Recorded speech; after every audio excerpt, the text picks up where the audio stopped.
Avila. I had the opportunity to intern at Makel's lab in Stanford on improving paired immunotherapies through T-cell genome engineering with Sean Yamada-Hunter. All right, so in order to discuss the overall project, I think it's important to understand the big picture as well. So as of 2023, cancer was the second leading cause of death. 12% of those patients did receive immunotherapies. It is highly beneficial for cancer patients at an advanced stage to receive immunotherapies. Sometimes it can lead to cures in some cases. However, many patients do suffer from treatment-associated toxicities, a lack of efficacy in solid tumors, and relapse due to resistance, which is why more effective treatments are needed. Our focus was to do just that by combining two different immunotherapies, allowing them to work together. One of them was the anti-CD47 therapy, which unleashes macrophages to eat tumor cells, and the other was CAR T cells, which are engineered T cells to target tumors. CAR T cell therapies are genetically modified T cells that consist of a chimeric antigen receptor that binds to specific cancer cells and kill them. On the other hand, anti-CD47 therapy focuses on the binding of CD47 and ligand SIRP-alpha. CD47 is a protein that tells macrophages not to eat those cells when they bind to SIRP-alpha, but cancer cells also express them, which allows them to hide from the immune system. By blocking the binding of CD47 and SIRP-alpha, the don't eat me signal is blocked, which allows the phagocytosis of cancer cells to occur. Though based on my mentor's prior work, it was concluded that by blocking the interaction of CD47 on CAR T cells with SIRP-alpha, T cells were depleted and basically eaten by the macrophages.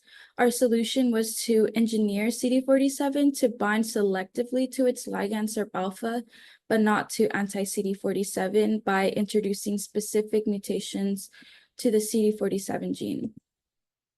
My specific goal of the internship was to answer the question of whether mutations in CD47 could be introduced directly into the genome of T cells with the use of base editors. With base editors, we were able to change the letter of the genetic code to another, therefore changing the amino acid. We did this by following this generic experimental workflow. We first cloned base-edited plasmids using PCR and hi-fi assembly. We then transformed the plasmids into bacteria for selection and amplification, followed by IVT, which generated our mRNA. We then electroporated the mRNA and guide RNA into the primary T cells. And lastly, we sequenced the genomic CD47 DNA from T cells and ran flow cytometry to check the binding of proteins. A specific mutation in CD47 was introduced with adenine base editors. As you can see, the goal was to change this A into a G, which would then change the amino acid from an E to a G. On this graph, we see the adenines in the target guide down here on the x-axis, and right here, you can see them in red. We can clearly see a high conversion to guanine, as you can see right here in position 5 with a higher dose of mRNA, which was what we expected to see.